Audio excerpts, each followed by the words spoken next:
Durante mucho tiempo, fui el silencio entre los aplausos, la pausa incómoda en las conversaciones de mi propia familia, esa presencia con la que nadie sabía muy bien cómo lidiar, como si ocupara un espacio que debía dejarse vacío, como si mi nombre hubiera sido borrado de todas las fotos de mi infancia, de todos los recuerdos contados en las comidas de los domingos, como si hubiera sido la nota disonante en el himno de logros que mis padres siempre se esforzaron por ensalzar, sobre todo cuando se trataba de mi hermana menor, Elena, que desde pequeña fue tratada como la personificación de todo lo que se esperaba, la hija ideal,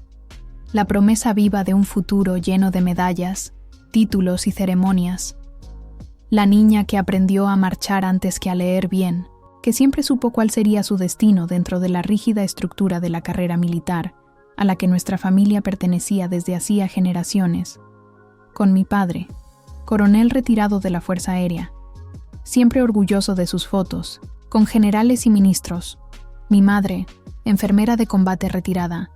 que prefería el silencio a las palabras, pero cuya expresión bastaba para imponer respeto, y yo, siempre a la sombra de los uniformes almidonados, siempre observando desde fuera los discursos encendidos, las celebraciones en tono patriótico, como si el hecho de haber elegido un camino diferente, o mejor dicho, haber sido elegida para un camino que no se podía explicar, me hubiera condenado a la condición de pariente inconveniente, aquella de la que poco se hablaba, aquella cuya ausencia era más fácil de soportar que la presencia, porque mi historia nunca fue moldeada para encajar en los retratos alineados en la estantería del salón. Nunca fue el tipo de historia que se cuenta con orgullo a los vecinos o a los compañeros de uniforme, porque cuando abandoné la academia militar, nadie se molestó en preguntar por qué, solo lo aceptaron, como si ya lo esperaran de mí, como si eso confirmara todo lo que murmuraban a mis espaldas, que era débil, indisciplinada, una decepción. Pero lo que ellos no sabían, lo que nunca pude contar, ni siquiera cuando quise, es que mi salida no fue una renuncia, fue una llamada, una convocatoria directa para un programa de inteligencia que no figuraba en los registros públicos, un proyecto que exigía el anonimato total,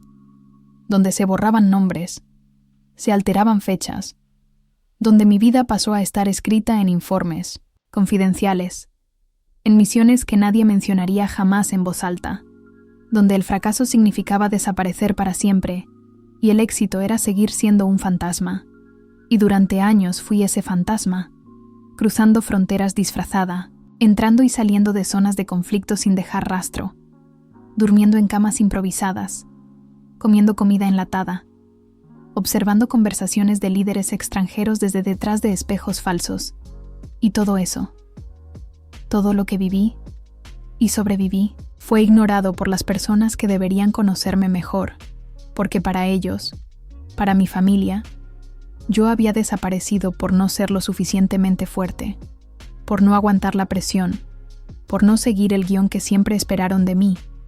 Y, aún así, a pesar de toda esa indiferencia, seguía enviando flores en los cumpleaños, tarjetas en Navidad, regalos a mis sobrinos, tratando de mantener un vínculo que parecía cada vez más frágil, como si insistiera en existir para quienes ya me habían olvidado. Y cuando recibí la invitación para la ceremonia de promoción de Elena, junto con la nota escrita a mano por mi madre que decía: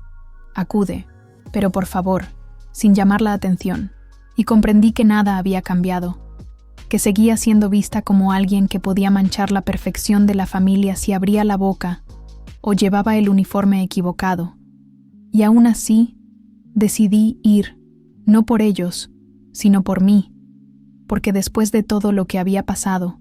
después de todo lo que había soportado sin nadie a mi lado, merecía estar allí, merecía ver con mis propios ojos hasta qué punto seguirían fingiendo que no existía. Así que preparé mi uniforme de gala,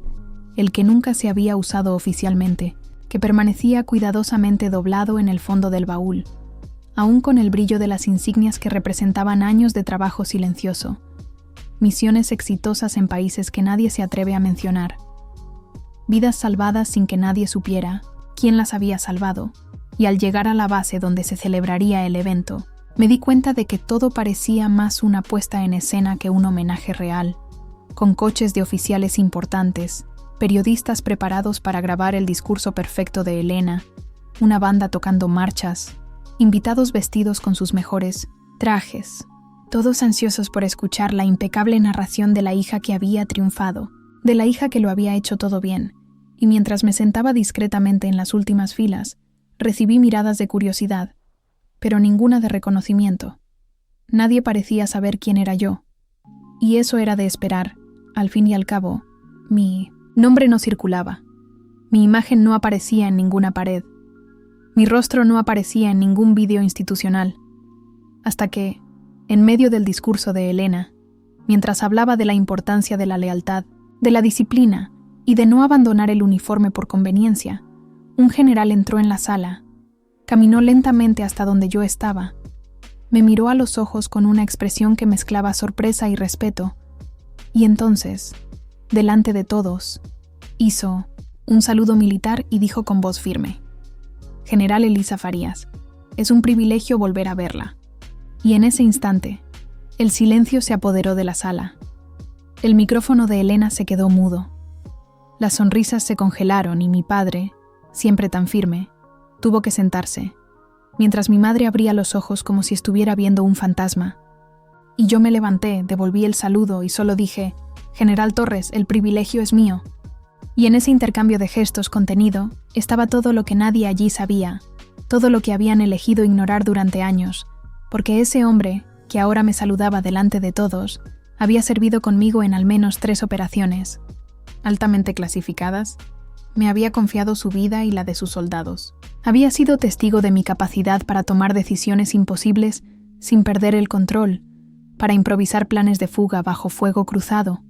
para interrogar a objetivos con precisión quirúrgica,